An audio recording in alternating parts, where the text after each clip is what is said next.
conmigo? Buenas tardes. Victoria Vaca Paunero, exacto. Sí, estábamos hablando de vos, y de tu desempeño en Lomas de Zamora con respecto a esta cuestión de las políticas y cómo vos estás abordando este tema desde hace un tiempo. Contanos un poco al respecto. Bueno, yo soy defensora oficial criminal y correccional, sí, del Departamento Judicial Lomas de Zamora, que abarca varios partidos del sí, conurbano. Sí. Uno de ellos es Ezeiza, que es específicamente donde yo me desempeño. Ajá. Y donde vive Adriana Funaro, que es la autocultivadora y cultivadora solidaria, que fue procesada y detenida en febrero de 2017. Sí, María, a raíz de una denuncia. Ajá. Me tocó la defensa del caso porque era la defensora oficial que estaba de turno. Ah, mira. No soy abogada particular, digamos. Adriana no eligió, le tocó esta en suerte. Claro, te tocó en suerte porque realmente no viste, cuando a uno le tocan así algo oficial, dice, bueno, acá ya perdí de entrada, ¿no? Pero bueno, en tu caso... Bueno, pero eso es un mito, en realidad. Los defensores oficiales, sí, las defensoras oficiales, llegamos a los cargos con concursos muy estrictos y muy exigentes, sí, para acceder, y generalmente llegamos luego de muchos años de desempeño o de la profesión o dentro del sistema judicial. Ajá. Y la cantidad de casos que tenemos que defender, sí, con los pocos recursos con los que contamos para eso, hace que tengamos un ejercicio enorme. Bien. Que importa después en la calidad del trabajo que uno desempeña. Claro. En este caso particular, yo venía trabajando, hace 25 años que trabajo en la justicia. Ajá. O sea que entraste muy joven, porque se te ve una persona joven. No sé si soy joven, pero tengo 25 años de antigüedad, entre los 18. Al Poder Judicial, nombrada, o sea, trabajé en la defensa y también trabajé en el Ministerio Público Fiscal. Ajá. Lo que me da un training bastante importante para después poder trabajar distintos casos. Claro. Y en el caso de Adriana, bueno, yo causas por infracción a la ley de estupefacientes trabajé muchas, pero la mayoría de las que nos tocan a nosotros es lo que se llama mal denominado narcomenudeo, que la gente conoce con ese nombre. Sí. El caso de Adriana es un caso que es totalmente diferente. Ella no vendía nada, de hecho no se la acusó de eso, y lo que hacía lo hacía en favor de su salud. El tema es que cuando la conocí, cuando me tocó el caso en febrero de 2017, me di cuenta que la defensa de ella iba a pasar por un montón de conocimientos de los que yo carecía. Ajá. Porque aprender de qué se trata la planta de cannabis, para qué sirve, todo el uso en favor de la salud y toda la cultura que hay alrededor de eso, y qué es el cultivo solidario y el autocultivo, y la falta de acceso de las personas que necesitan a la sustancia, todo eso no se aprende, no se enseña en las facultades de Derecho. Claro. Donde los estupefacientes se estudian solamente como parte de las sustancias prohibidas en el marco del derecho penal, digamos, no se estudian en otra rama. Bien. Entonces no tenía yo herramientas previas para poder defender lo que Adriana quería defender. Claro, que era lo que ella hacía como ejercicio del derecho a la salud. Entonces lo que me pasó fue una cosa maravillosa, que es que los propios cultivadores, Adriana primero y después gente que se fue acercando, y gente que ya la venía militando, periodistas, otros abogados, médicos, biólogos, otros científicos, me fueron enseñando, me fueron dando herramientas, y yo empecé un camino de capacitación fuerte porque entendí que era la mejor manera de defenderla. Claro. Era sabiendo, bueno, esto implicó leer, claro, leer muchísimo, informarse muchísimo, participar de muchísimas jornadas, de congresos, de charlas. Y ahí te encontraste con una historia previa del prohibicionismo, me imagino. Claro, ahí lo primero que uno tiene que deconstruir es el concepto que tiene respecto del cannabis. Claro. Porque el concepto que uno tiene está formado culturalmente en base a prejuicios. Ajá. No tiene nada que ver con algo jurídico. La idea del flagelo, puerta de entrada a otras drogas. Sí. La idea de El camino que directo a necesariamente- drogas más duras y bueno, toda esa construcción mítica que se hace. Esas son todas construcciones culturales Sí, que se fueron generando para sostener el sistema de prohibición que rige hoy a nivel mundial. claro. Pero no obedecen a información verídica ni científica de ninguna manera, ni tienen nada que ver con la prevención en materia de salud. Ajá. Y esto es una de las cosas que tuve que aprender, que no está tampoco en libros de derecho. Hay que leer desde antropólogos hasta historiadores o periodistas. Claro. Y uno va así conociendo que en realidad el cannabis era una sustancia que se utilizaba en forma normal, en favor de la salud, en rituales religiosos, o en lo que hoy ya se llama mal llamado uso recreativo lúdico, Sí. se usó históricamente. Es una planta como cualquier otra que está en la naturaleza y crece por todos lados, y en América está desde que llegaron los conquistadores. Sí, aparte aparte sabes qué, la mala noticia es que las plantas nos van a sobrevivir a nosotros. Eso ya está probado en Chernobyl, a la radiación y a todo tipo de cosas. El ciclo geológico que tenemos nosotros, o el ciclo vital, es mucho menor e inferior a cualquier otro tipo de planta. Así que no, es un esfuerzo absurdo el del hombre, ¿no? Por prohibir ciertas cosas. Esta planta ya existía y las personas que le daban un uso en forma natural, o sea, Claro. lo usaban como un uso normal, a esto me refiero. No estaba pensado como una planta tóxica, ni mucho menos. Claro. Que el sistema de prohibición sobre esta sustancia empezó en el siglo XX, Ajá. después de la década del 30, Ajá. y luego de que haya habido otros prohibicionismos sobre otras sustancias, como fue el caso del opio en Medio Oriente a fines del siglo XIX, que terminó con guerras, un montón de muertos. Sí. Finalmente lo volvió a legalizarse, entre comillas, y luego fue la ley seca en Estados Unidos, que fue otro desastre en materia de salud pública, porque dejó un tendal de gente con afecciones de salud muy graves por el consumo de alcohol ilegal. Sí. Y luego vino la campaña contra el cannabis, que todas las raíces que tiene no tienen nada que ver con salud, tiene Claro. una lógica racista, ya desde la denominación de la palabra marihuana, que tiene una raíz racista, tiene una lógica de control social de determinados grupos, Claro. tiene una lógica de interés económico de ciertos holdings internacionales, que luego se hicieron multinacionales, en evitar la producción de lo que se llama cáñamo industrial, que es un tipo de cannabis que no se usa en favor de la salud, sino que se produce... Papel, sí, un montón de se produce una cuestiones. fibra, claro, de esas Sí. fibras se produce papel, textiles, Sí, claro. biocombustibles, incluso se hace un material rígido que reemplaza el plástico, puede reemplazar Sí. el plástico. Sí, sí. Y por supuesto que esta planta el cáñamo industrial no tiene nada que ver con lo que se puede considerar una planta que para fumar o para un efecto de estupefaciente. Claro. Lo más mínimo, es otro tipo de uso, si bien es cannabis, pero es otro tipo de cannabis, digamos, una genética distinta. Pero los intereses de prohibirla para que Sí. no compita con el papel de celulosa, para que Claro. no compita con el plástico, con el nylon,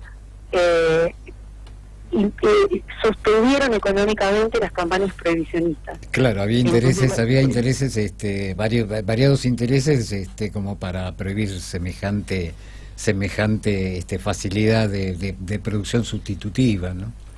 Claro, había intereses económicos, había intereses muy fuertes de control social de ciertos grupos. Claro, claro. Que eran, por supuesto, los inmigrantes latinos en Estados Unidos en la época de la depresión, Sí, y los negros en especial, o sea, todos los afroamericanos, tenían una impronta muy fuerte en perseguir muy especialmente músicos de jazz. claro. Esto es algo muy Bueno, los particular. músicos de jazz preferían el opio al cannabis, pero bueno, Depende cuáles, porque... los que me gustan a mí. Era famoso por el uso de marihuana. Sí, él lo usaba normalmente. Sí. Y de hecho, una de las cosas que supe hace poco es que él Sí. había solicitado a su representante legal que le consiguiera un permiso. Ah, Porque mira. él ya era un músico famoso y reconocido Sí, cuando lo criminalizaron por primera vez por estar fumando afuera de uno de los clubes donde había tocado. Ah, mira. Cosa que él no podía conseguir porque él normalmente lo usaba y no estaba prohibido hasta antes. O sea, Claro. de repente le prohibieron algo que para él era de uso cotidiano. Sí. Lo del jazz tiene una lógica muy particular, que es que en los lugares donde se tocaba jazz eran espacios sociales donde se mezclaban razas. O sea, Claro. se mezclaban gente blanca con negra, entre paréntesis. Por esa descripción me parece nefasta. Pero bueno, Sí, se mezclaban algo que en otros espacios sociales no estaba permitido. Había épocas de segregación, o sea, ni en las iglesias, ni siquiera en el transporte público. Sí, sí. En cambio, en esos lugares se solían mezclar. Entonces, atacar esa cultura de esa música tenía un efecto, digamos, de evitar la mezcla interracial. Eso por uno de los tantos argumentos. Y después hay otro muy fuerte que tiene que ver con el uso del cannabis en favor de la salud como paliativo para el dolor Sí. o la ansiedad, Sí. que compite con una industria farmacéutica muy grande Claro. que produce una cantidad enorme de medicamentos para cumplir el mismo efecto y que se desarrolló en forma exponencial durante la guerra. Claro. Entonces, cuando terminó la Segunda Guerra Mundial había un excedente de todo esto que había que colocar en algún lado y bueno, en una época del capitalismo a todo motor había que colocar en un mercado ¿Alcanzaste que a no ver? tenía que Sí. tener competencia. Claro, y esto cómo bajó a Argentina, ¿alcanzaste a ver algo del tema en Argentina? Sí, a ver, el prohibicionismo se fue extendiendo desde los países hegemónicos que tienen mayor poder a nivel mundial. Después de la Segunda Guerra se va extendiendo a otros países. En América Latina, muy fuerte, arranca en los 70. Sí. Acá el primero que empieza con una política prohibicionista y a impulsar la primera ley penal de drogas, que es López Rega, cuando era ministro. Sí. Ya existían leyes de control de narcóticos, se llamaban así, pero eran leyes, no se cometían delitos, sino que eran infracciones de tipo faltas. Recuerdo la época porque en esa época, previamente a que López Rega tuviera el poder que tuvo junto con Isabel, se fumaba en la calle acá en La Plata sin ningún problema. Bueno, yo no puedo dar cuenta de eso porque ni había nacido ni lo leí, pero ni lo vi, digamos. Bueno, eso es tuve una información. suerte, te digo que es una suerte. Claro, pero sí, les puedo decir porque sí hay registros escritos de esto, Ajá. que fue uno de los primeros que lo impulsa, Sí. que ya igual había argentinos que se habían involucrado fuertemente en la ONU al momento de la redacción de la Convención Única de Estupefacientes del año 61, que es la primera convención internacional de control Sí. de sustancias a nivel mundial, y ya ahí había argentinos participando fuertemente para la prohibición de la marihuana. Sí. Y luego él genera la redacción de esta ley, de la primera ley penal Sí. de estupefacientes.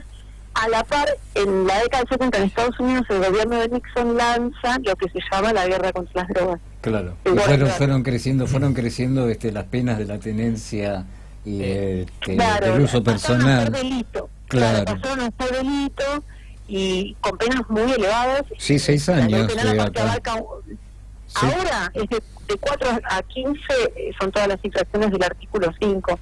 Ajá. Son penas muy altas. Doctora Otro Victoria, es Victoria una barbaridad. Paunero, Santiago Blas, buenas tardes. Buenas tardes. Yo le hago esta pregunta en función de que muchos vecinos y argentinos se van a preguntar. Una cosa es despenalizar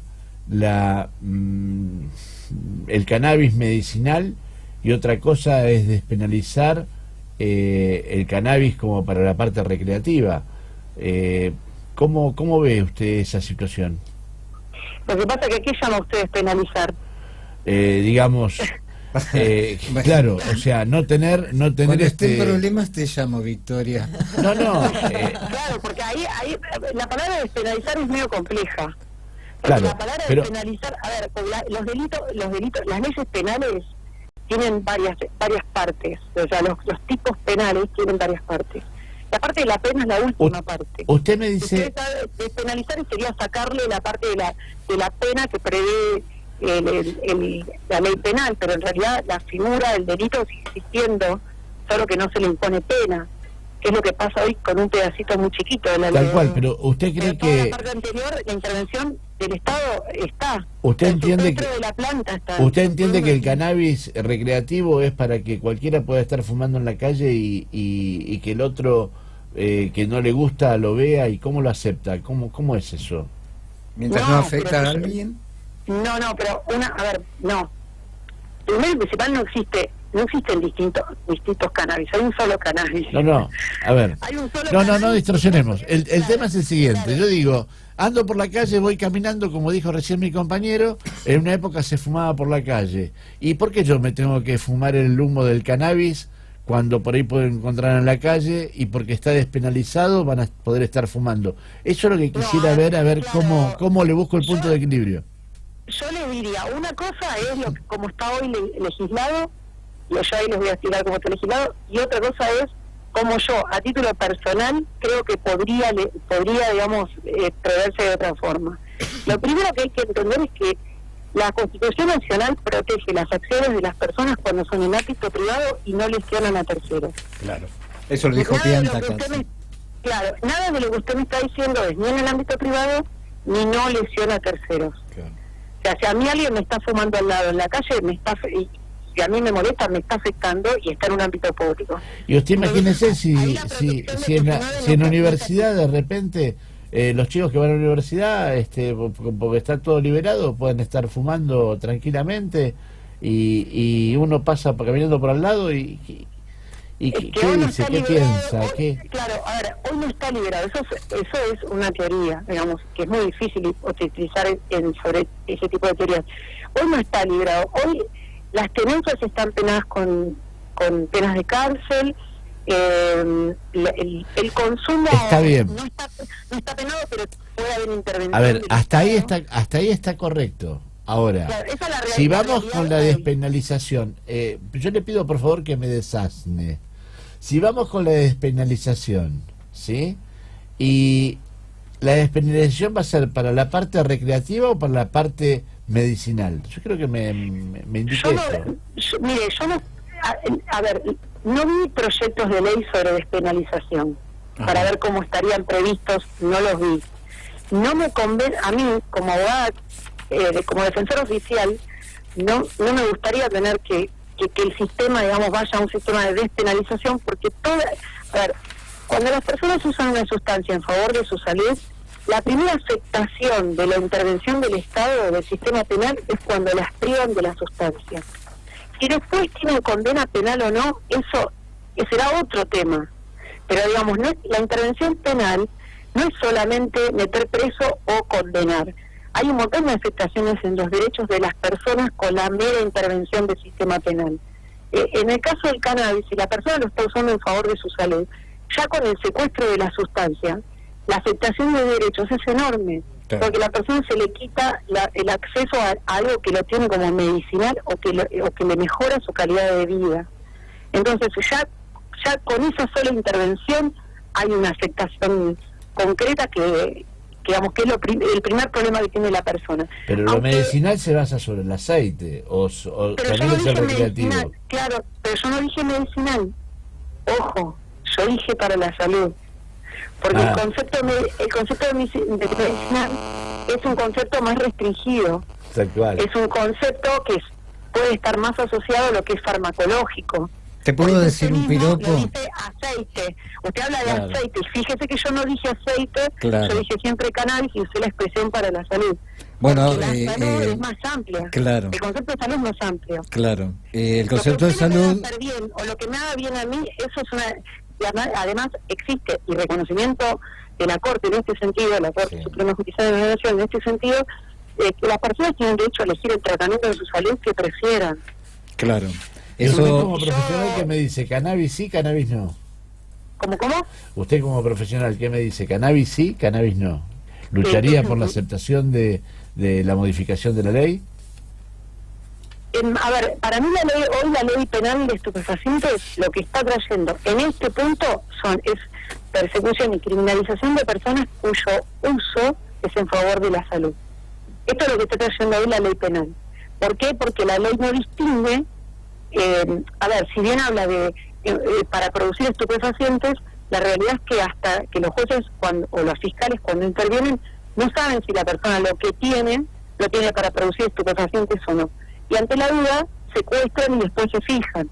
Claro. Entonces, como hoy está prevista la ley penal, tensiona con una ley, con la 27350, con la ley de cannabis medicinal, que lo reconoce como una sustancia útil en favor de la salud, y bueno, tiene este problema. Este es lo que hoy está pasando con las dos leyes.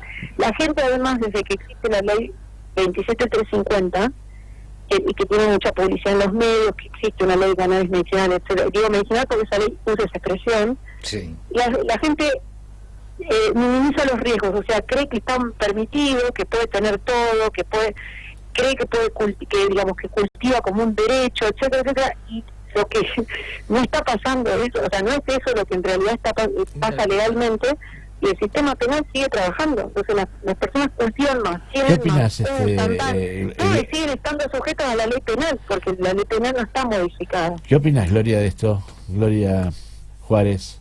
Entiendo, como Vicky, que se está criminalizando mal a las personas, porque esto tendría que haber apuntado a perseguir a los verdaderos narcotraficantes, claro. O sea, las personas que cultivan en su casa o que consumen en su casa o que lo hacen para la salud, en tanto lo hagan en el ámbito privado, no son criminales.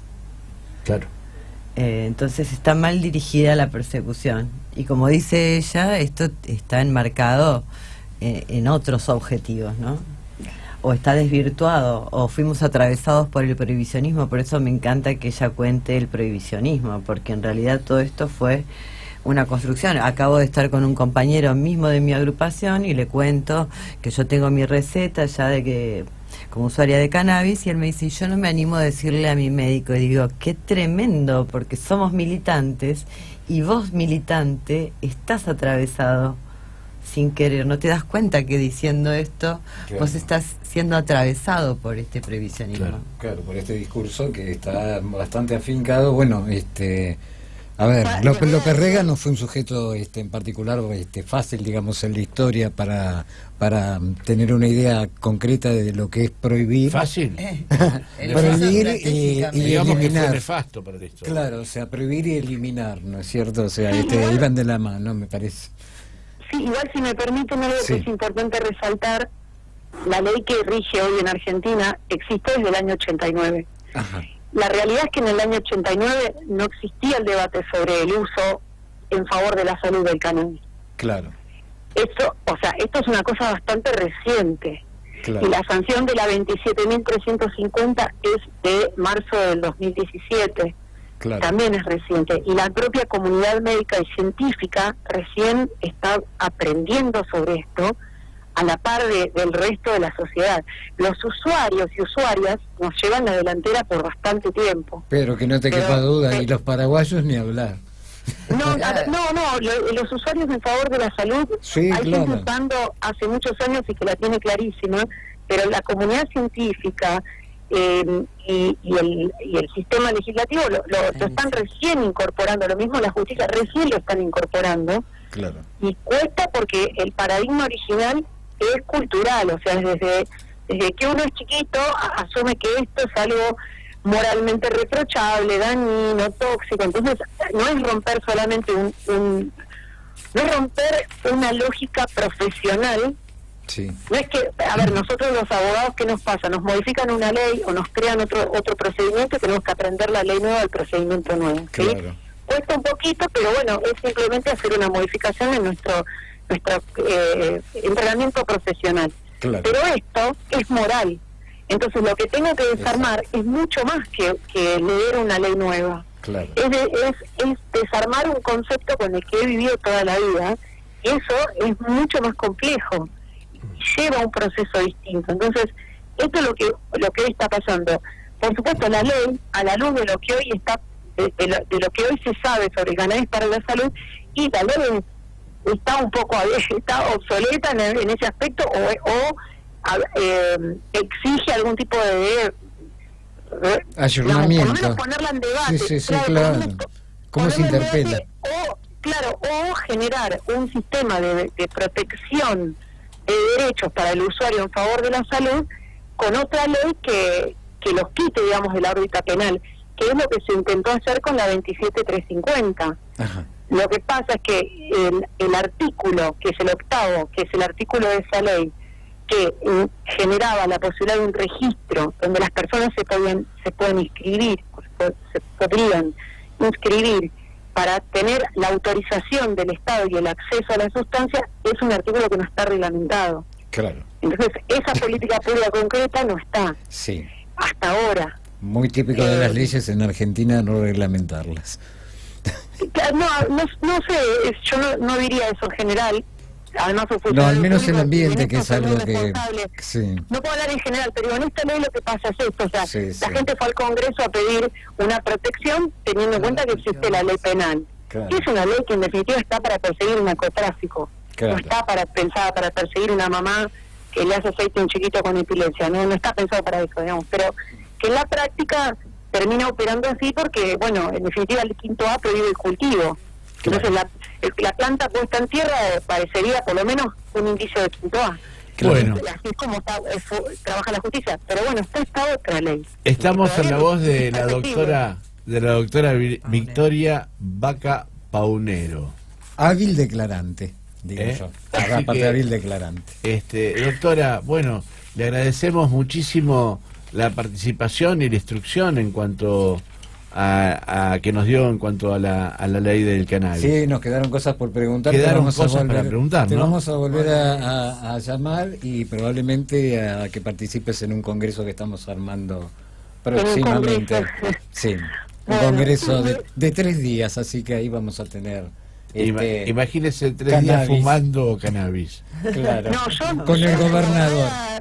Yo no consumo, les digo porque esto también lo tengo que hablar, yo no soy consumidora. No somos tengo dos entonces. Moral, sí. Pero ni tampoco, le aclaro algo, ni tampoco los que estamos intentando informar y formar abogados en relación al uso de cannabis en favor de la salud, le estamos diciendo a la gente que consuman cannabis. No, claro, pero nadie está diciendo eso, pero sí estamos diciendo que la persona que lo necesita porque lo usa en favor de su salud tiene que estar resguardado y separado de lo que es el sistema de persecución penal, porque de ninguna manera lo que hace esta gente puede estar entendido como afectación de la salud pública. Claro. Entonces, en ese sentido, el Estado no lo puede perseguir, o no debería perseguirlo. Claro. Debería perseguir al que realmente apunta a la ley y no a la persona que está haciendo un tratamiento. Claro. Bueno, muchas gracias María Victoria por este contacto y bueno, te vamos a tener nuevamente el próximo año. Así que te agradecemos todos tus conceptos con respecto a tu trabajo en función de una justicia que se vaya ayornando como vos dijiste. Gracias, Vicky. Gracias a ustedes. Saludos oyentes. Bueno, muchas gracias. Bueno, y continuamos.